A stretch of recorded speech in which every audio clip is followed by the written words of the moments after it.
Cool.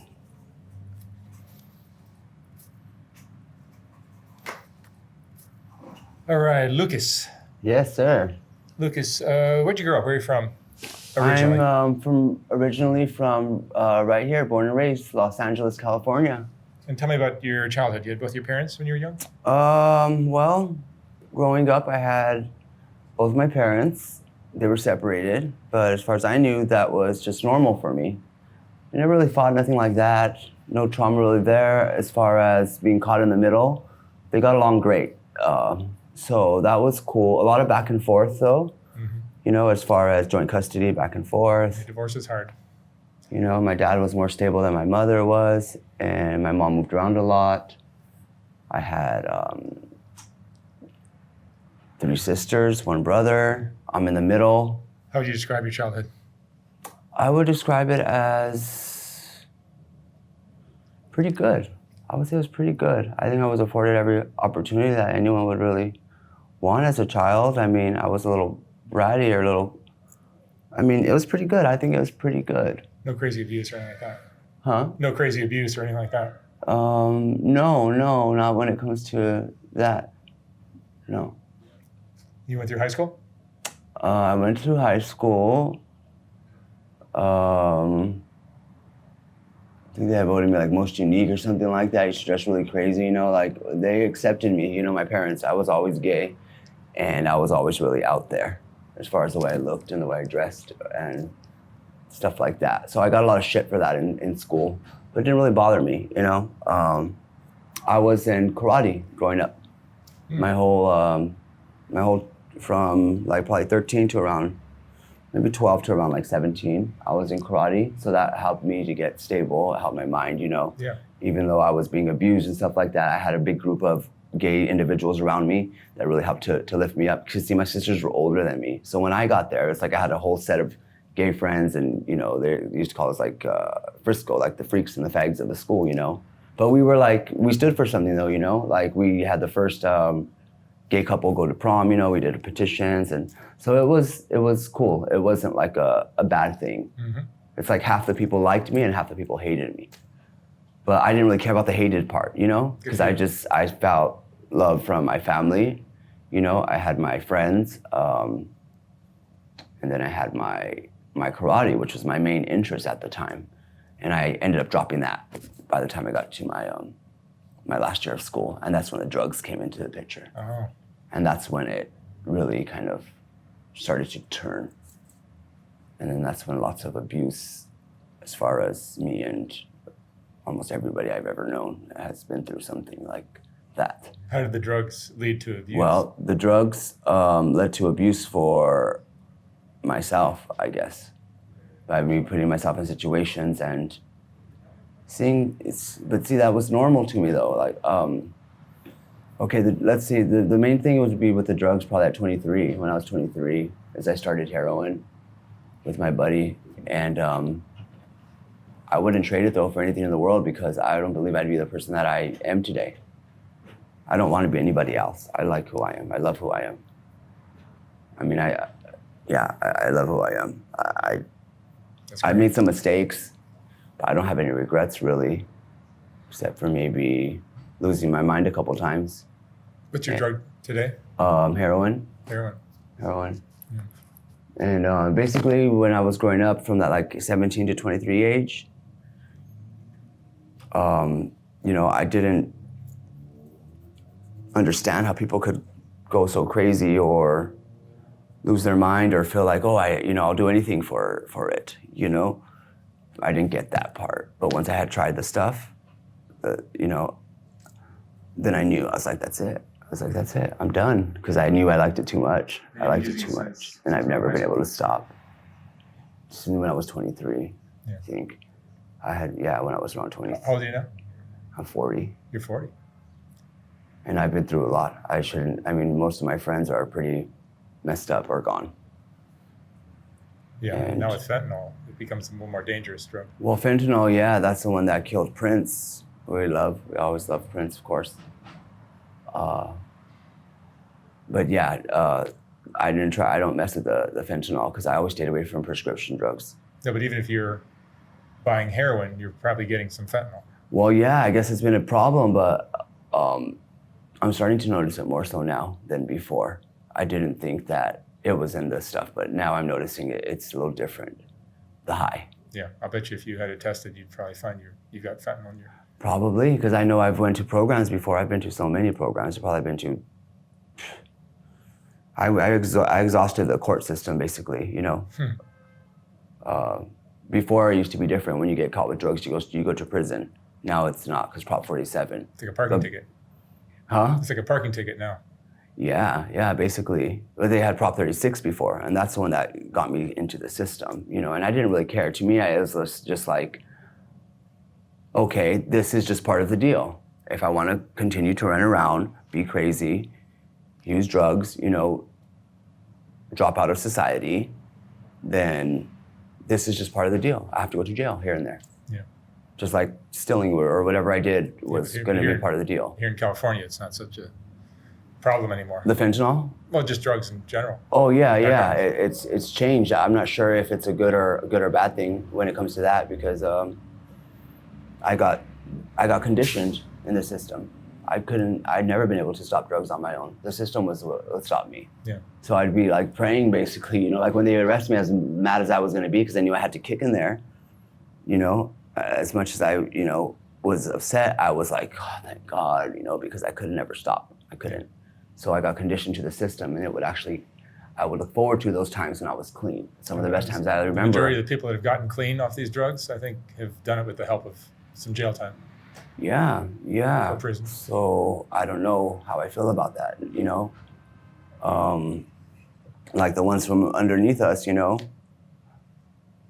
I always thought they were like crazier, but I don't know what I'm saying exactly when it comes to that. But basically, Did you have dreams? Did you have dreams of doing something with your life when you were younger? Oh yeah, I did. I joke, I say like had I the chance, it's like I just sold my soul for this stuff, you know, and like I said that all those dreams that I had, you know, that they got lost somewhere in the needle, you know, that like looking the part had to, you know, make up for whatever dreams I never achieved. Yeah. Time just went so fast though. You see, like I remember having a conversation not too long ago saying like, oh, my 20s were like this and my 30s were like that, you know, and I'm thinking, wait a minute, shit. You know, like the last 10 years are just, I mean, it was always a blur of, you know, bus stops and people and places and bullshit, you know, but to me it was good. It was all good, and to me it was normal. Like it was only like when the outside came in and it was like, that's bad, or you're, you know, that's talking shit, you know, or that's like, well, wait a minute though, that's just normal to me, you know, as far as the people that I loved and the experiences that I've been through. I've always been a really honest person, so I just say it for what it is. And a lot of people, they think I'm just talking rubbish or I'm talking crap, and I'm like, what? Like, what are you saying? You know, I'm just sharing my experience. I guess that's what this is, but I don't know how candid or I should be, you know? Where do you stay now? Now, I'm on the street right now. Yeah.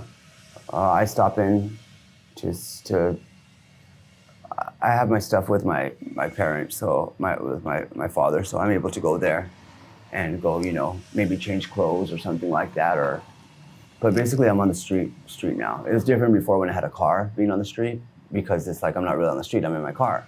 So I can go here and there, you know, but right now it's just literally a box, like, you know, like this, like 3 of them. You cut like a hole in the side like that, so you kind of see out. Keeps you pretty warm. It's summer, so it's California. So it's not too bad. I couldn't imagine being in the cold. Probably, you know, but I've been in, you know, these law firm hotels here. You know, I've been in all these missions down here, you know, in the courtyard or in the programs. I just did whatever I had to do to survive, but I had more of a backing. It's only at this age now where I kind of feel like I've burnt all my bridges now. Where before I felt like I at least I had, you know, something to fall back on. Not so much for money, just for as far as like, oh, well, I still love you, or I still, you know, now it's just kind of like, you know, like, screw you. Like, you know, we're, like before it's like, I felt like people wanted to give up on me, and now I felt like they really have. Like they really just like screw you, like that's it. Like, How do you support yourself now?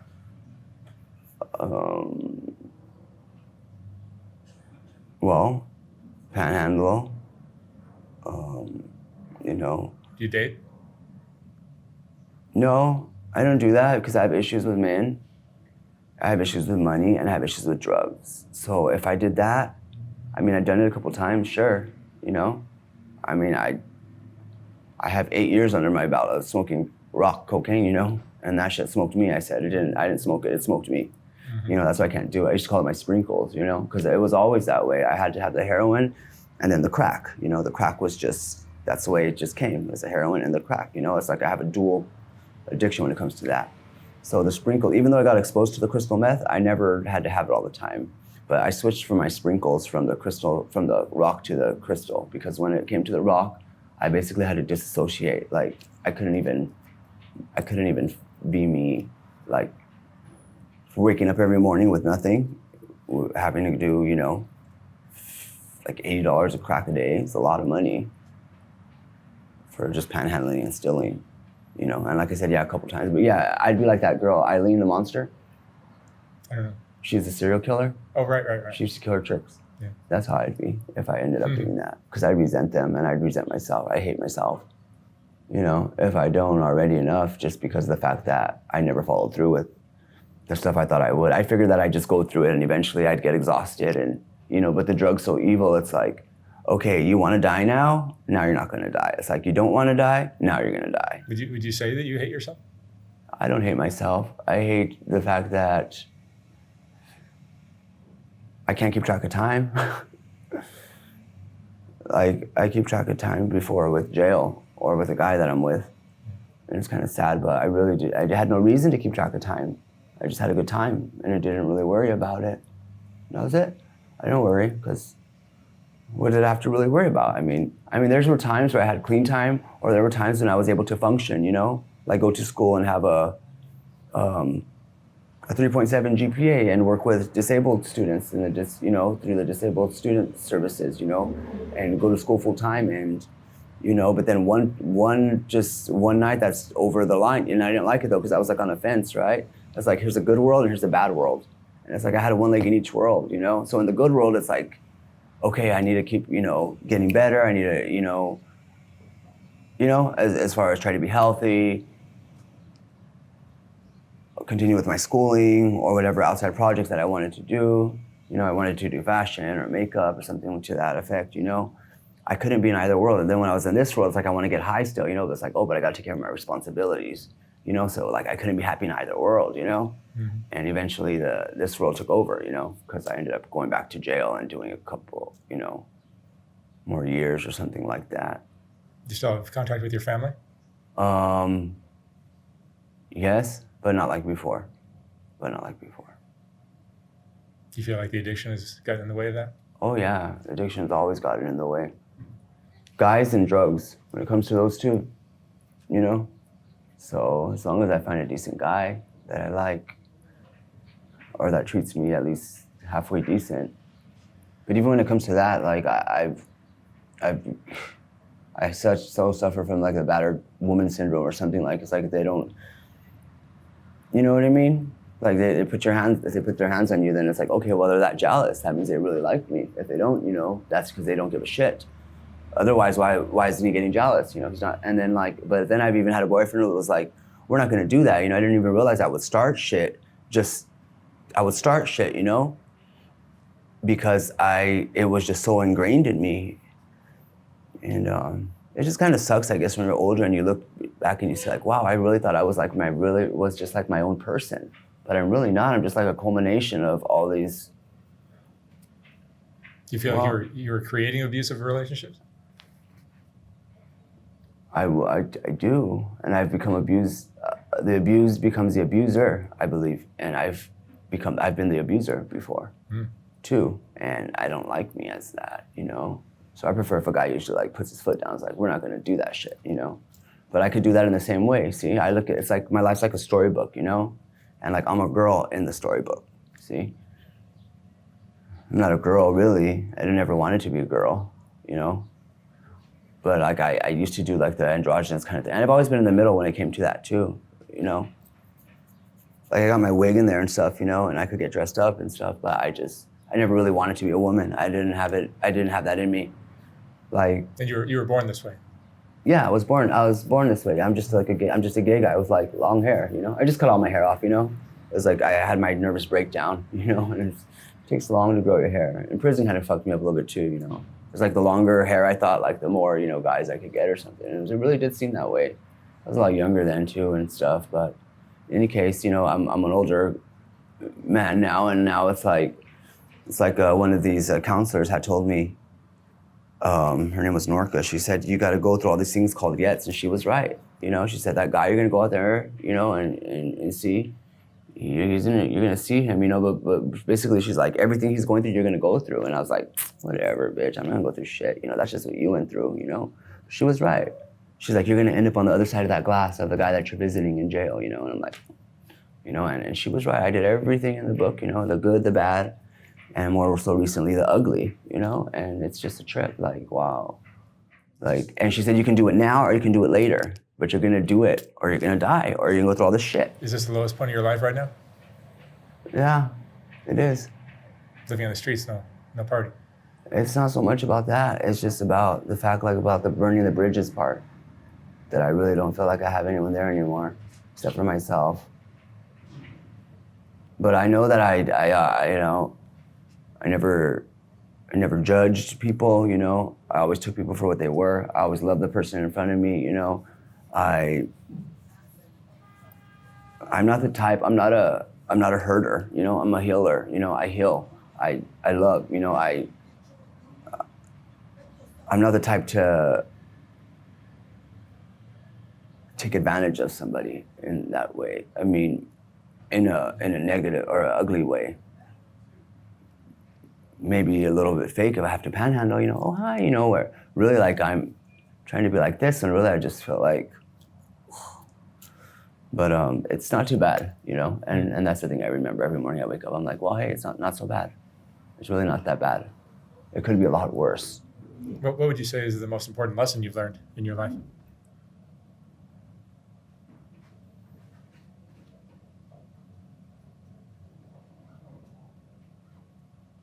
It's kind of like there's a dark corner, like of the unknown, and that was my thing. It's like curiosity killed the cat, but I feel like I have so many lives, but it really did. You know, I was curious about the drugs, and for me, it's like I always wanted to understand other people so much, you know, because I felt like I understood myself, and I do. But basically, I guess the lesson is kind of like that whatever is the unknown, if it's a dark corner and you're looking into that dark corner, it's like, you want to know what it is or why is it there? Where's it coming from? You know, but sometimes it's good to just like, if looking back and it's like, well, who is it? Or like, what is it? You know, then you figure out what it is or why is it there? You know, like the 5 W's and the 1 H, you know, who, what, where, when, why, and how, or whatever, right? It's like, I looked, you know, like the first time it was this bad, you know, and then like twice as bad, and then 3 times as bad. It's like, well, stop looking, bitch, you know? But it's like, I couldn't stop looking because I needed to know what it was, where was it coming from. So I guess the lesson is, don't mess with things that you don't know about. Don't mess with things that you don't understand and that are giving you a bad result. If it gives you a bad result, then there's probably a sign. Maybe you should turn away. Maybe you should stop. You know, maybe you should stop diving into that or trying to figure out what it is or where it's coming from. I take lots of chances, and usually I'm okay. You know, I don't usually have any bad.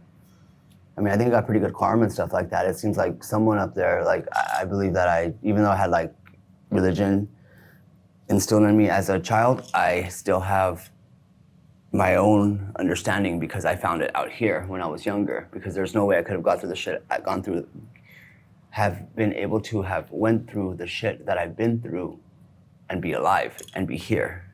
And I mean, I shouldn't even look this, I mean, I've shattered my L4, you know, like, you know, I've tried to kill myself just from flopping out on the drugs and stuff, and it's just, I guess, know yourself, you know, be able to communicate effectively, Don't mess with things that you don't know. And just, I guess, be yourself, you know? I've always encouraged people to be themselves. And I noticed some of those people that are out there that when I was up and they were down and I lifted them up, you know, I could see the me in them, you know, and it really inspires me to get back to where I am, you know, and they're looking at me like, damn, like, that you're gonna be something, like, what happened, you know? All right, Lucas. Well, thank you so much for sharing your story. Thank you.